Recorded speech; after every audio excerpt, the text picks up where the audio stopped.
আজকে আমি চলে আসছি একটা নতুন গাছকৌটো নিয়ে। এটা আমার একটা ক্লায়েন্টের অর্ডার ছিল। সে বলল, তুমি আমাকে এরকম বানিয়ে দিতে পারবে কি? তো আমি বললাম হ্যাঁ, ট্রাই করতে পারি। তো আমি শুরু করে দিলাম। প্রথমে আমি একটা প্রাইমার ইউজ করে নিলাম গেসোর।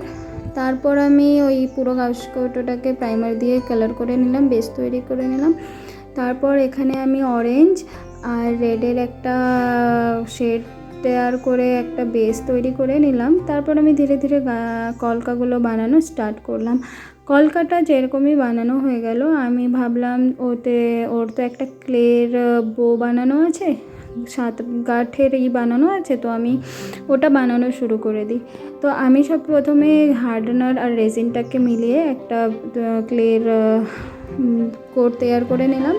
তারপর গাছকৌটোটাতে গ্লু দিয়ে ওটার চিপকানোর জন্য একটা বেস লাগিয়ে নিলাম। তারপর ওটার উপর ধীরে ধীরে করে আমি যে ক্লেটা ওটাকে পুরো চিপকিয়ে নিলাম, একটা শেপ তৈরি করে নিলাম। তারপর ধীরে ধীরে ওইটাকেও কালার করে নিলাম। আমি এটা একটু মারুন টাইপের কালার ইউজ করলাম আর রেড আর হোয়াইট মিলিয়ে একটা তৈরি করে নিলাম। যে ওই রেফারেন্সটাতে যেরকম ছিল তারও সেরকমই বানিয়ে নিলাম। এখন দেখতেই পাচ্ছো গাছকৌটোটা তৈরি হয়ে গেছে। তোমরা আমাকে কমেন্ট করে জানিও যে ওর রেফারেন্সের মতন আমার গাছকৌটোটা তৈরি হয়েছে কি না। আর তোমাদের যদি আমার কাজ ভালো লাগে তো লাইক, সাবস্ক্রাইব আর কমেন্ট করতে ভুলো না। ধন্যবাদ।